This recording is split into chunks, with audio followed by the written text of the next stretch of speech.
Good evening. Welcome to Living Arts. I'm your host, Jackie Suarez. Thank you for tuning in. Hope everybody had a good new year. I'm glad to be back, and I'm really excited to introduce you to my next guest. Her name is KJ Denhert. She's a world-renowned urban, folk, and jazz artist, and she's here tonight with us. Thank you for coming to the show. Oh, thanks for inviting me. I, had the honor of watching you perform just a little while ago, and it really blew me away. I was so excited just to hear your music. A friend of mine kind of directed me to you. So I'm so glad that you're here and you took the time to come. Thank you. Thank you. You got me out of the house. Got you out of the house? Yeah. On this cold January day? I've been sequestered since Monday. I wish I could be. Yeah. So I wanted to give our audience just a little something about your upbringing, how you started playing. I understand you're self-taught. Mm-hmm. So why don't you give us a little background on yourself? Well, I was about 10 years old, and I always wanted to play the piano, but my brother had a guitar. Throughout my life, my brother always got the guitars. I never got any instruments, and he had one that was cast aside, and I had a teacher in the 5th grade. It wasn't my teacher, but the teacher, a 5th grade teacher, passed away, and I was kind of I was really fascinated by that. I think I was fascinated by the concept of mortality. I've never come that close to it. And I wrote a song about his passing, and I started to play it. And I found a guitar. It had like 4 strings, and I just tuned them up so they went together. And I used to play it for some friends that would come over. Okay. And then it's a common story. I always tell this about my brother. One day, as a surprise, he put the rest of the strings on and tuned the guitar to standard tuning, which was a very, it was a great thing for my development, but my song was lost forever. So it was like, thanks for nothing. Yeah, that was one of those things, when you're a kid, you could get away with something, be like, she needs to learn. And he got away with it, and I was like, I'm going to get you. I was going to get him. So I tell the story every now and then, and he shrinks. So at any point, did you ever get any professional training, or you just continued to play on your own? Yeah,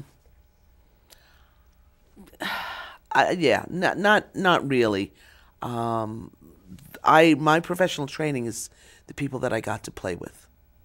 And I met a guitar player named Vicki Genfan when I was in college. And she was a music major, and we were both in Ithaca. She was at Ithaca College, I was at Cornell. And I would hang out and we would play music till we'd fall asleep on our guitars. Mm-hmm. And, so the people that I worked with, there's a lot of people that sort of created my music education, and, some books and listening. Because your sound is just kind of jazzy and mellow, and at other times really upbeat. It's really, quite unique. I noticed also that you'd won a writing contest, a John Lennon writing contest. Tell me a little about that.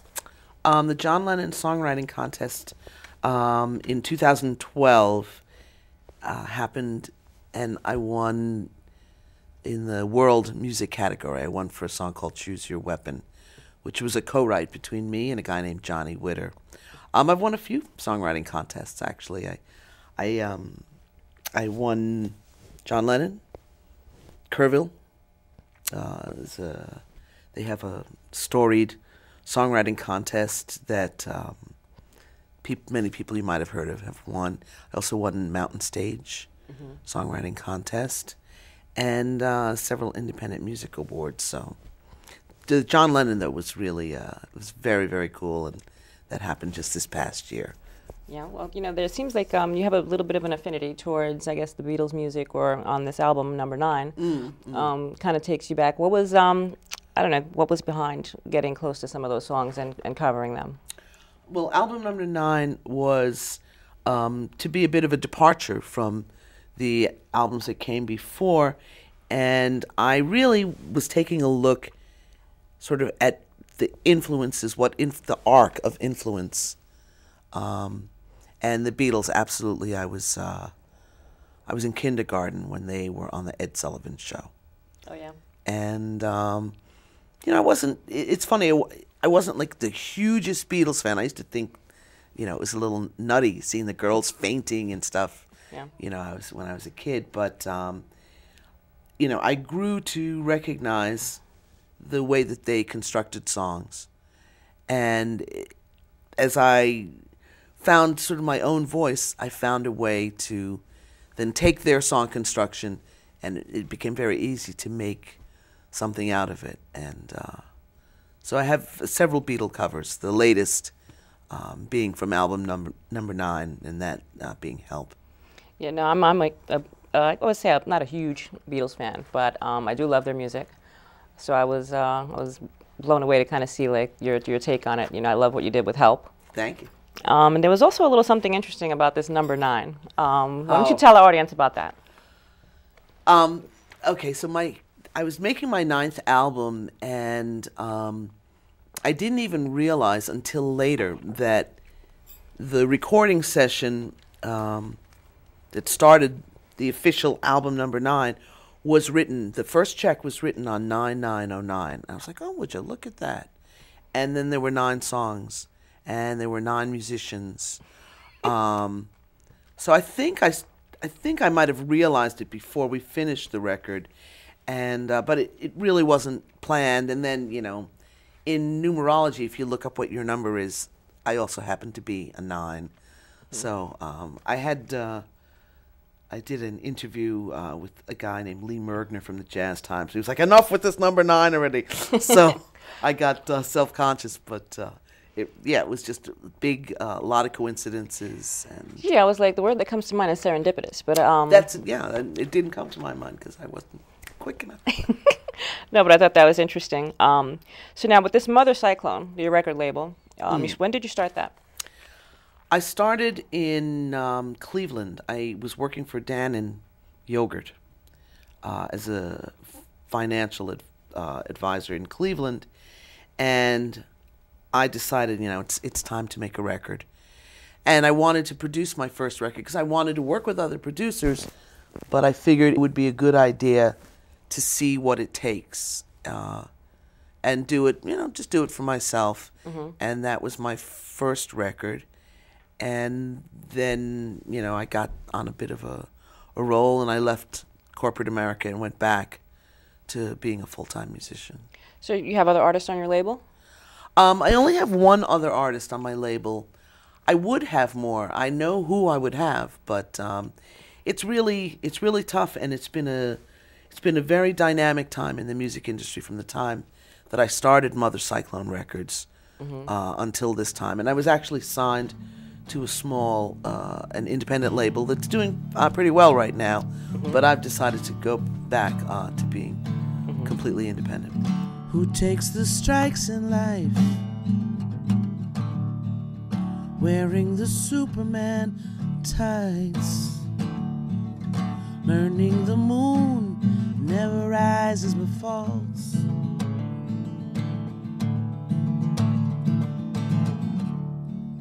Some of the writing is nice,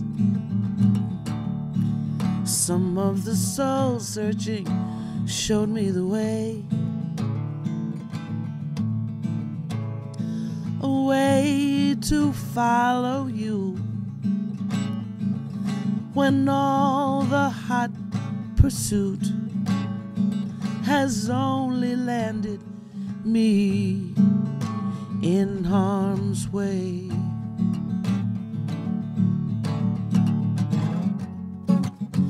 As you wave, the sunlight is blinding and blind.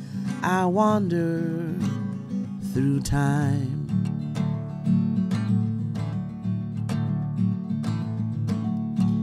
Never in question, never in doubt.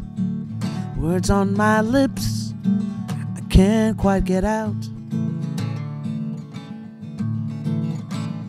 Your sky was so incredible.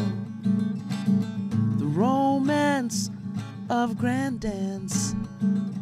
I fell inside our history that day.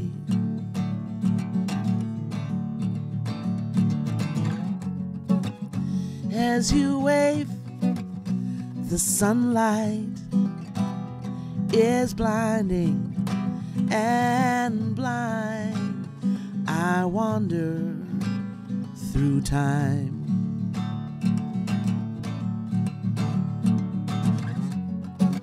Me and my ancestors are not well known, and so the story goes.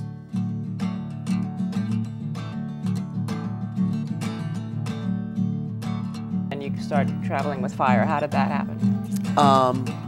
Right, it actually wasn't the first one. There was a band called Babe that was an international show band, and I didn't even know what that was. But I wanted to be a guitar player, and I had gotten an electric guitar, and I had my own bands through high school and through college, and then I read an ad in the Village Voice, and this band was looking for a female guitar player, and I said, I'm going to go for it, and that's really what started it. So I spent a year on the road with Christine Leonardi and the band that she put together, and we had dancers, and it was like the age of solid gold dancers, and they were really good. I mean, you know, I can see a vision in my mind of, you know, girls in tights and headbands and leg warmers, you know, doing cartwheels in front of. It was just like that. Well, I mean, it was funny, but they were great dancers, you know. And so they were doing Bob Fosse routines and all sorts of stuff, and I was just part of the band, but I had to wear makeup, and we had a red outfit and a blue outfit, and it was very, you know, it was like a Las Vegas show. It was a little more Las Vegas than what I was doing in Ithaca. Okay. Which was a little more hippie. Folksy, yeah. Yeah, a little folksier, but I really learned a lot. You know, I remember learning Michael Jackson's "Keep On," with the force, don't stop till you get enough. Keep on. Oh, well, you know, that kind of chicken picking guitar. Mm-hmm. You know, I was kind of good at it. Yeah. You know, I like. So that. all in all, it was a good experience. It was a great experience. I saw the world. I saw the United States. My parents are from Grenada. Mm-hmm. You know, so we traveled a bit in the Northeast, but I had never seen Louisiana or Elko, Nevada. And we drove around in this van with a dog named Babe, and you know, there's some memoirs that I better get going, because I have some good stories from those days. Yeah, I'd love to hear some of those, but you know, we can't. Got to keep it clean on the show. So then, I guess as that story goes along, I'm interested in the St. Bart's thing. Now, over many years now, you've spent the winter. You've had the gig at this one hotel. Tell me about that. I played a club. It's not a hotel. It's a club called the Baz Bar, and it's in St. Bart's. It's right there on the harbor, and I just came home on Monday. You lucky dog. I know. It's great. It's great to get to go to St. Bart's, and that's where I write most of my new music. I'll be in the studio next week with the tunes that I just put together, and most of my album Lucky 7 was written on St. Bart's. So it's this little club, and they wanted to have a place that had original music and not just what you hear in every Caribbean, you know, spot. And, you know, you meet all sorts of people. This year, I met Citizen Cope a few years ago, and Alice Smith. Both are very talented musicians. I met Citizen Cope, and he came in, and I was like, oh, is that him? And when I saw Alice Smith, I was like, yeah, that is him. He came and sat in. Jimmy Buffett, I've met a few times there. That now, like, if I wave and say, hi, Jimmy, he'll wave back and say, hi, KJ. And he came and sat in, and I met Manon Strauss-Evard. She is an opera singer. There's a classical music festival that goes on in St. Bart's, and since the first time we went there, my tour coincides with when that festival is. So I also get to see a lot of the musicians year after year. Jason Marsalis comes down. He was down with John Ellis on sax, and so I just meet a lot of great people, and then I have all these friends that over the years you've made there. Right, over the 12 years. And we do two 90-minute sets a night, 6 nights a week. Wow. And I just did 2 weeks. So is that the length of time you normally are booked for this engagement? It started out in 2001, we went for 4 weeks. And then in about 2009 was the last time we did 4 weeks. We did even a little more. Then we cut it to 3 weeks, and this is the first year we did 2 weeks. And so, like, I went for it. I went with for the gusto. But since I came home, I have been so tired, and it's been so cold. And I would have tried to extend it, but I knew that I had this. I knew I had something on the 24th. Well, we're glad that you came. Now, I wanted to talk about the New York unit. That's your current band. Now, do you play in St. Bart's with New York unit? Yes. Okay, so you guys have been together for a long time. So what's the deal with that? How did that get started? I moved to Cleveland for about 3 years, and when I came back, I had a band in Cleveland called the Cyclone Sisters. That's the first record I made. Then I started this band, and I called it the New York Unit, just to differentiate from. It's not the band that I produced that first record for. These are musicians I met here. And the first guy that I hired is still with me today, and his name is Mamadou Ba. And he's from Senegal. He was in Harry Belafonte's band. And when Harry stopped touring, I think Mamadou was the music director. But he's played my music with me since 1997. Then along came my drummer, Ray Levier, or Levier. I guess after being in St. Bart's, I started calling him Levier. Monsieur Levier, à la batterie. He joined a couple years after, and has been with the band, has been with me every tour that I've done of St. Bart's, and we also go to Italy together. Yes, the Umbria Jazz Festival.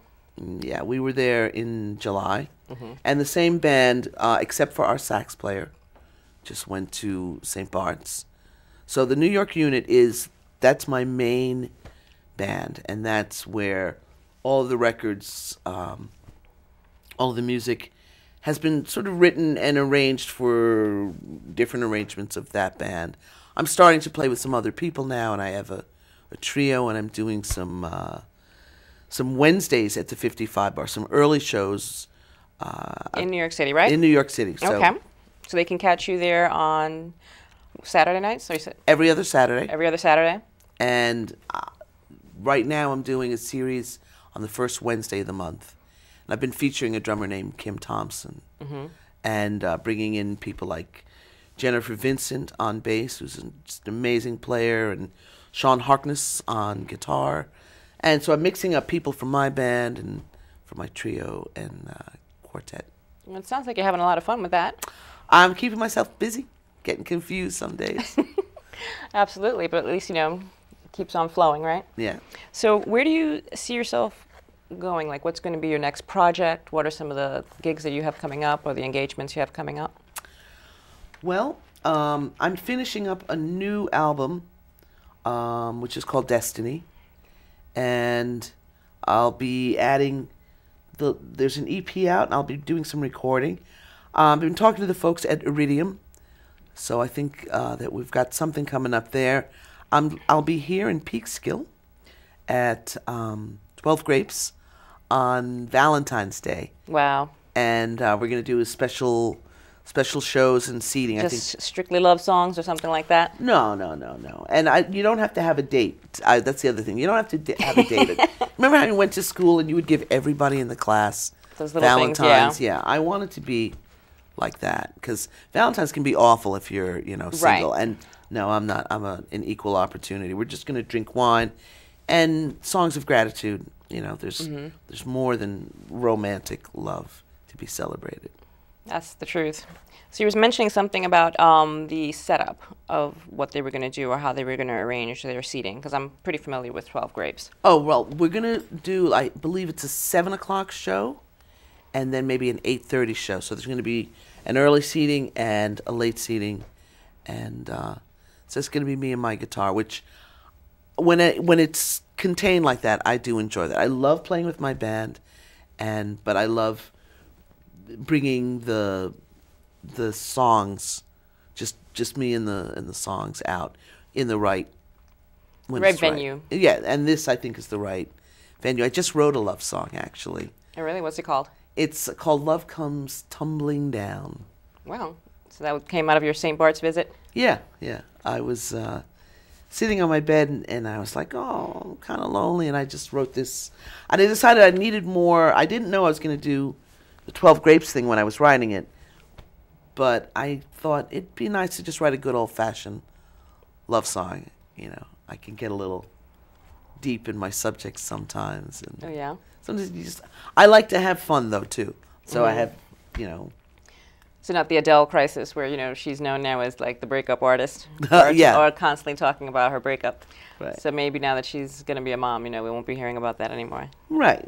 And, I've sort of gotten past, I haven't written a love song. Really? In a while. Oh, okay. I mean, I've written love songs, but. So do you do other types of writing? Any kind of poetry? Nonfiction or something? Yeah, I've started writing short stories, very short stories, and one of them got picked up by a website called Mr. Beller's Neighborhood, and I wrote a little story remembering the first manager I had, a guy named Stanley Flato, and he had an office in New York, and he was a very fascinating man, and my blog can take you to that story. I have another one. I just wrote a little story about bullying and a recollection of a kid that I thought was a bully and why I remembered him. I haven't put that one up, so I've got some blog posts to do, but mostly I write songs. Write songs. So now, do you write music as well? Yes, I write the music. So did you pick that up in Cornell, or was that something that you learned independently as well? Started all at once. I heard I hear the music, I guess. I used to hear the music first, and now I look at it as more of a craft. So I'll stop to think about like how can I actually craft a song that will give people something. Right. So it gives me a way to relate to people. Okay, I gotcha. Something that crossed my mind as we were talking, it's like, you've had all these experiences and you've been all over the place. Why would you make Westchester your home? Or what brought you here? Well, I grew up in New York City. And we lived in Brooklyn, and we lived in the Bronx. And actually, my father used to have Peekskill as one of his territories. And in 1968, let's say, living in Westchester was a nice thing. Right, moving on up. Was a cool thing, yeah. So, and how did I wind up here? I left Ithaca and I joined a band, and then I joined the second band, which was Fire, and the drummer lived in Portchester. We ended up sharing an apartment, and that just sort of became a home. And I carry so much stuff. People in Westchester drive cars, and I used to take the subway, but now I drive cars, and I have change of clothes and 45 guitars, and that's why. All right. Well, listen, if you were going to, you had someone out there that was an aspiring songwriter or wanted to make it in this business, and, you obviously work professionally. If you could put some little word of advice in a little capsule for them, what would you say? Write for yourself and make sure that you really enjoy it.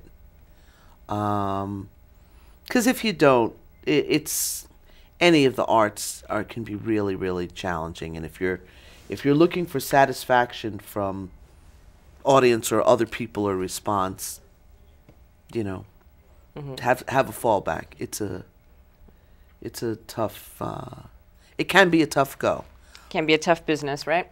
Yeah, it's certainly. That's with any form of art. Any form of the arts. Yeah. Well, I want to thank you so much for coming. We've run out of time, so give our audience a way for them to reach you through your website. Sure. It's my name, KJ Denhert, DenHert.com, and the schedule is there. And certainly by the time this airs, we'll have most of what's going on up there for you, and tell you how you can celebrate my birthday this year. It's going to be a big one. 55 bar every other Saturday, and. All right. Well, thank you so much for coming. This was a great interview. I hope you enjoyed yourself too. I did. Thank you, Jackie. So, Living Arts fans, thank you for tuning in. As always, I'd like you to go ahead and check us out on Facebook and go to YouTube and see our old episodes. Hope you enjoyed this, and we will see you soon. Peace. Oh my, isn't it delightful? Just a few days ago, you might have said things were frightful. I was being spiteful. I met a girl named I knew. I met another name I know. You may say it can't be true. Tell you that it's so, but that's alright. She's on the money tonight.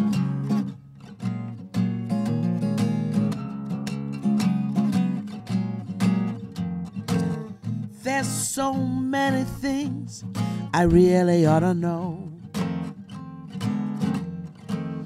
There are things you shouldn't say in mixed company, places stay away from, others you want to go. From the halls of education come the laws of mice and men. Lucky seven's bound to turn up. If you roll the dice again and say that's alright, she's on the money tonight.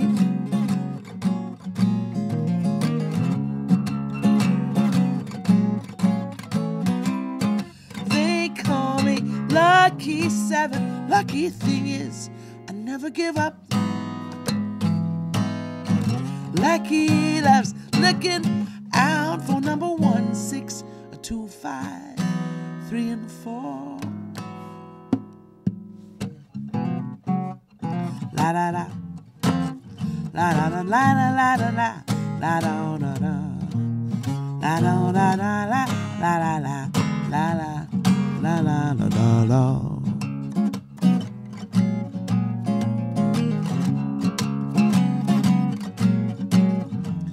Well, no one wears a smile every day.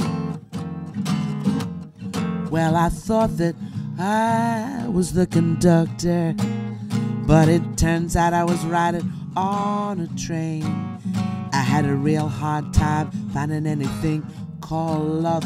Found a second-hand guitar, only needed to be strung. I said, that's alright, she's on the money, ooh. Hope you think that I am funny. I'm feeling mighty good, and I know she's on the money tonight.